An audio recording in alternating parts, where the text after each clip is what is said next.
wanted to do a quick video because I'm not sure a lot of people understand the gravity of what's about to happen here at home in the United States.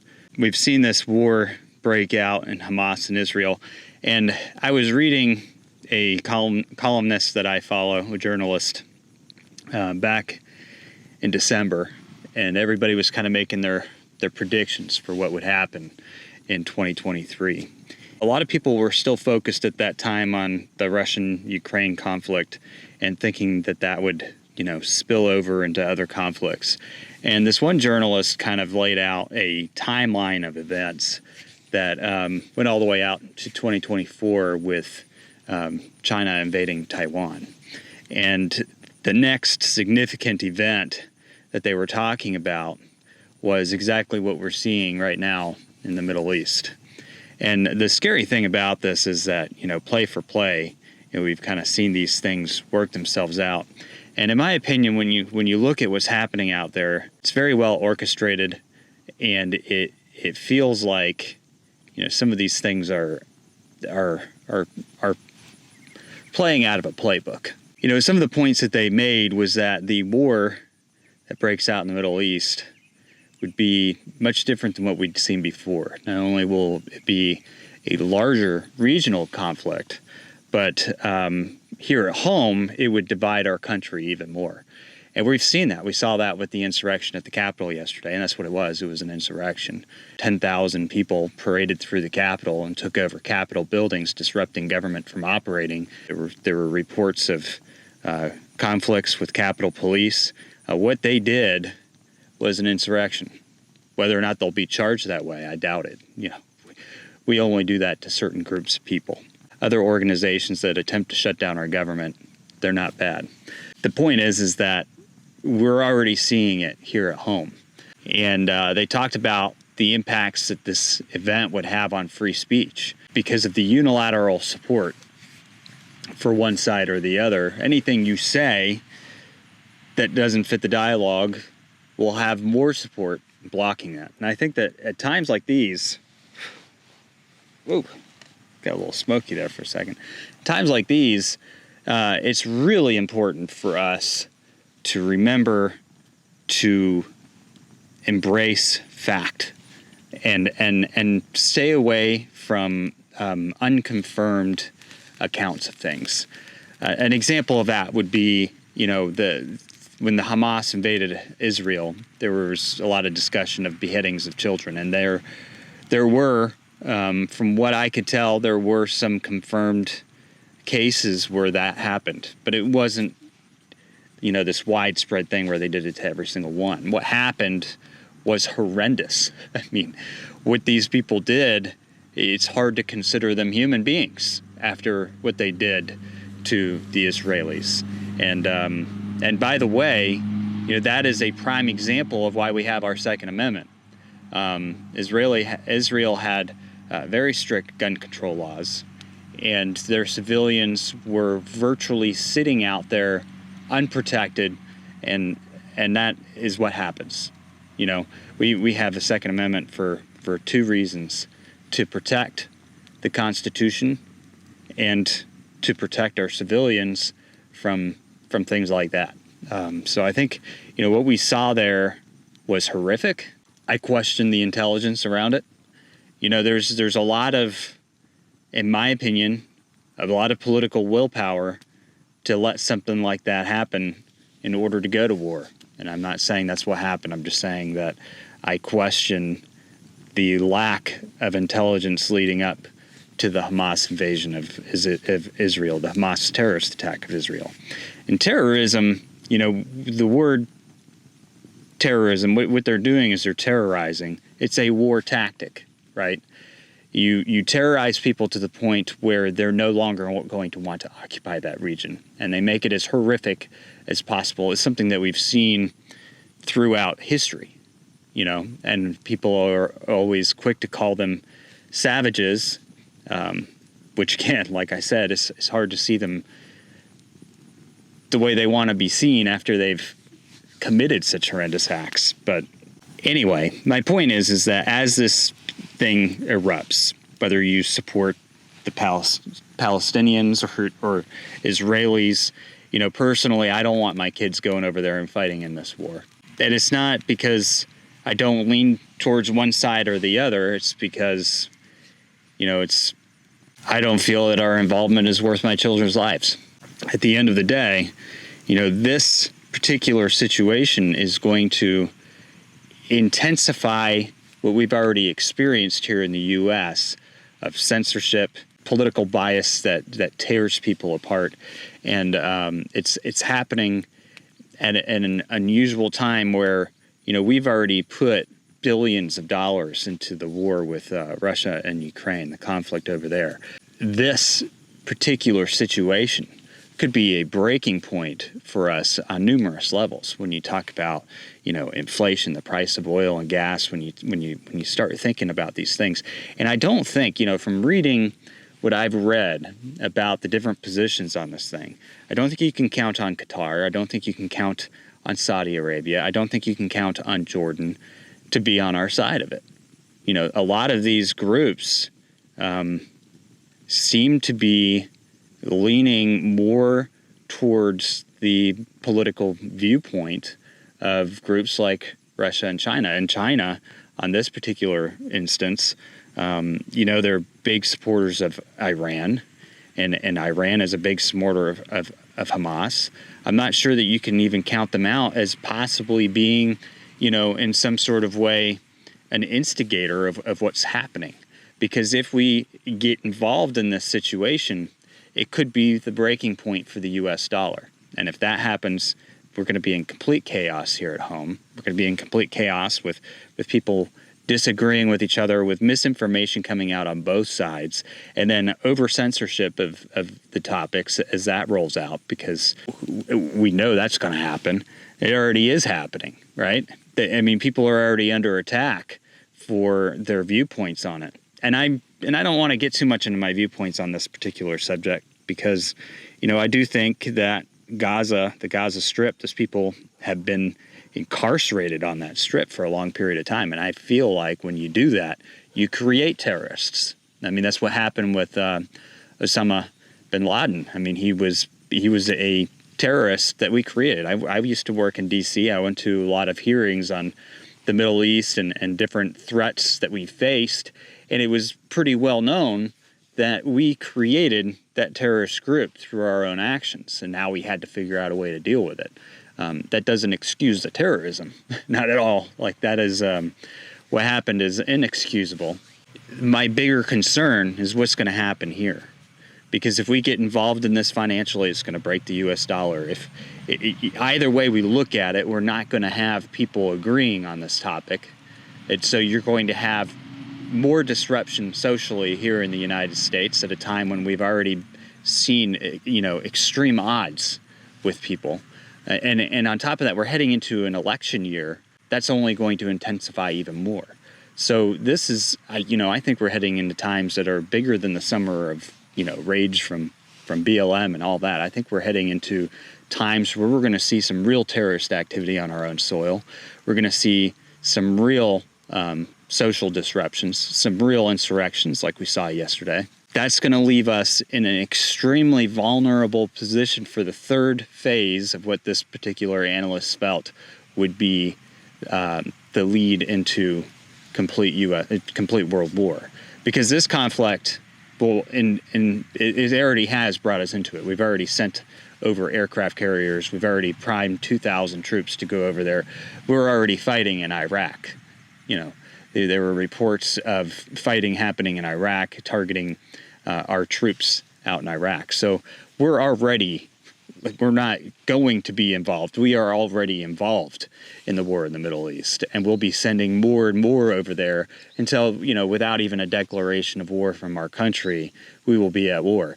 And then on top of that, with the financial burdens of this, the social burdens, and the fact that our kids are going over there, we still have the threat of China invading Taiwan. And if that happens, it's going to happen when if we've already exhausted our resources. See what I'm saying? So this is a, play by play. If you were looking at this from somewhere else, I mean, the most strategic thing we could do to stop this from unfolding into a global war would be to try and negotiate some sort of ceasefire, in my opinion. Not because we agree with what happened. And I think that, Israel has definitely, in my opinion, murdered some people. I'm not going to downplay that. But at the same time, they're dealing with a group that does use human shields. There's only one way to take out that group. And if that group is going to continue to terrorize, what else? I don't know what else they could do. I feel like Israel could handle this situation without pulling everybody else into it. But from what I'm seeing, everybody else is already getting pulled into it. Iran is getting pulled into it. Iran flew a black flag on top of a mosque the other day, and the interpretation of it was that it was a mourning flag, but it was a mourning flag that was thrown on a month that they don't normally use for that particular mourning. That black flag, in my opinion, means something else. And so I think that you're about to see just a mass scale, disruption of the Middle East. It's going to disrupt your prices here at home, because if oil and gas go up, everything goes up. I mean, everything's either, everything depends on petroleum, plastics, food. I don't know. This is why I haven't talked a whole lot about this subject, is because I do think that there are some atrocities going on, but I think that war in and of itself is full of them. And there's not necessarily a right way to go about handling some of these situations. I mean, if you don't stop the group, it's going to get worse. If you go after the group, there's going to be casualties. The fundamental reasons why Palestine is the way it is in particular our fault. And that's where a lot of this stuff, gets a little tricky and a little complicated.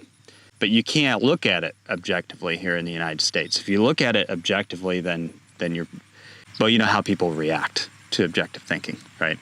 And so you have to pick a side. And that's the way that it's going to be here in the U.S. You're going to have to pick a side. You're with Israel or you're with the Palestinians. And I think that as this unfolds, the more the U.S. is involved, we've already seen a terror attack in Europe, but the more that this unfolds, the more we're going to start seeing some of these things here in the U.S. And the more social unrest there is in the U.S., the more likelihood that we're going to see attacks against our people here, because it'll have a greater impact. And that's the point of it, right, is to have a stronger impact. So I do think that we need to start preparing ourselves for a very different future. I don't think this is going away anytime soon.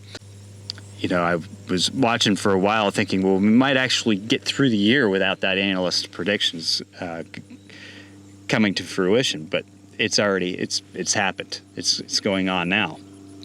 And if he continues to be right with what he said, 2024 is going to be a bit more exciting, because that's going to be the year or the time frame when the third act happens. And when that happens, we will see a complete divide across this world. And there's no telling where it's going to end up. I know everybody thinks, well, we'll always win. But I don't think in war there's ever a winner. There's always things that are lost. It will definitely change the face of our global society for the rest of our lives. What we know about it, what we see about it, it's going to change where things come from. The economics. It's going to send countries into poverty before they can rebuild and restructure. And with the amount of social unrest on other issues, that's our weak spot. That's where we're not going to be able to make it through in one piece. And it will completely change the face of our society here at home, whether a bomb goes off here or not. Of course, where we live, we hear them all day long. I mean, I've never seen so many drills. I tell you what, the amount of helicopters that we have flying overhead and the amount of drills and explosions we hear from some of the special forces bases, there's a lot of preparation going on right now. And so that tells me that, we as a country at the highest levels feel that this is the direction it's going. In fact, we just one of the directors of the Department of State just resigned this morning because he disagreed with the direction things were going. And like I said, I don't know enough about Israel and Palestine necessarily to want to involve myself in it. I do think that there have been injustices done to the Palestinians, but I also think that Israel, if you look at our country as a whole, Israel does represent a major, the sovereignty of Israel in the state of Israel is a major security concern to us as U.S. citizens. And what happened in that terrorist attack against Israel was absolutely unexcusable. It was disgusting. I mean, it was, I can't even imagine, you know, if my kids were over there when that happened and something happened to them, I'd probably be jumping on a plane. So I guess in some ways it's easy for me to say I don't want my kids fighting in this. But that's my concern too. I realize not everybody has kids that are in their lower teens and isn't looking out 4 or 5 years going, I hope there is no global conflict that's going to cause a draft. And they've already talked about bringing the draft back. So these are all concerns that I have.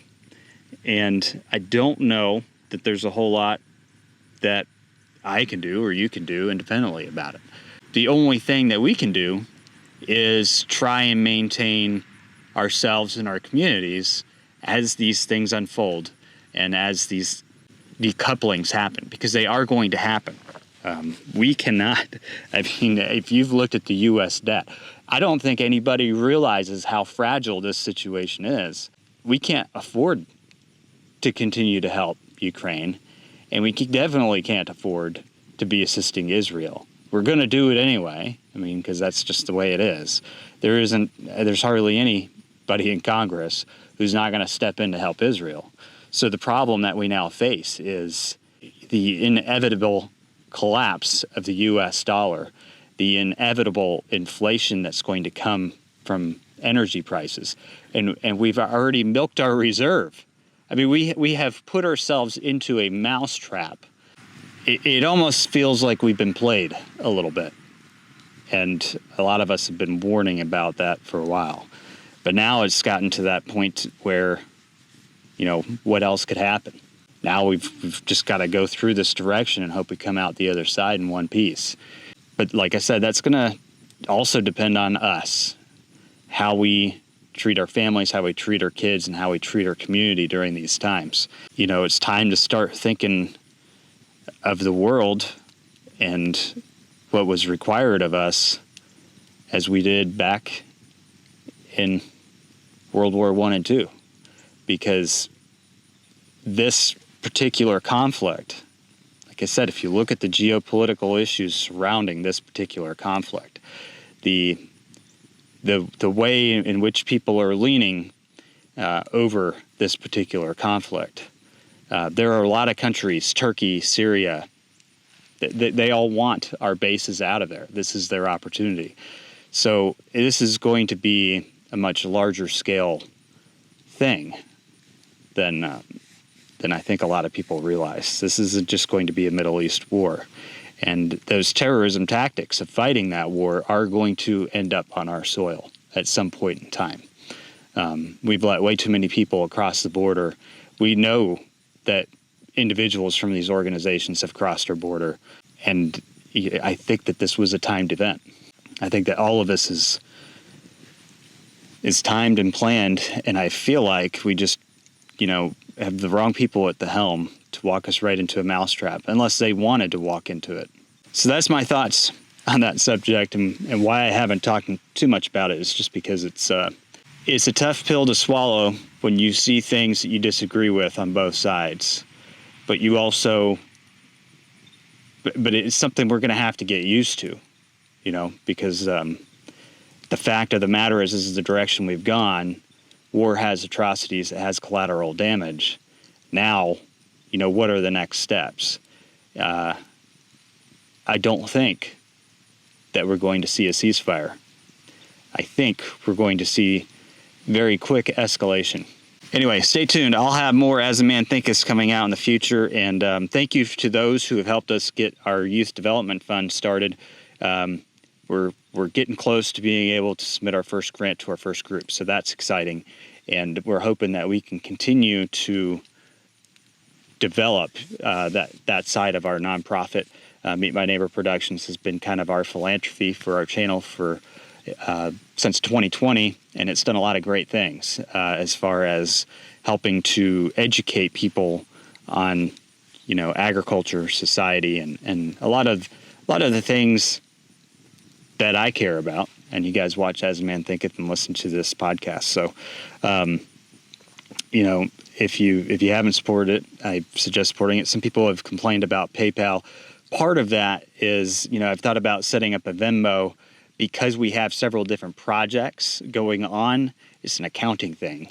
We're able to, under the PayPal system, keep track of, the funds as we move them where they need to go, so they go to the right places. But, and it just levels of accountability there. But I also agree with most people on their stance on PayPal. But sometimes you have to utilize, the resources to accomplish something. And like I said in my last video introducing that, if our stance is constantly just to walk away and not involve ourselves, we're never going to make a change. And there are plenty of companies that I have boycotted for similar reasons. I just haven't quite figured out the best payment platform solution that could give me the same direction. And I don't like some of the other organizations that collect donations, because in their policies they have the right at any time to say, we don't like your organization, so we're going to give that money to another organization, even though you fundraised for it. So I need to do a little more research on that. If any of you guys have suggestions, I'm all ears. So anyway, till next time, enjoy watching the news, right?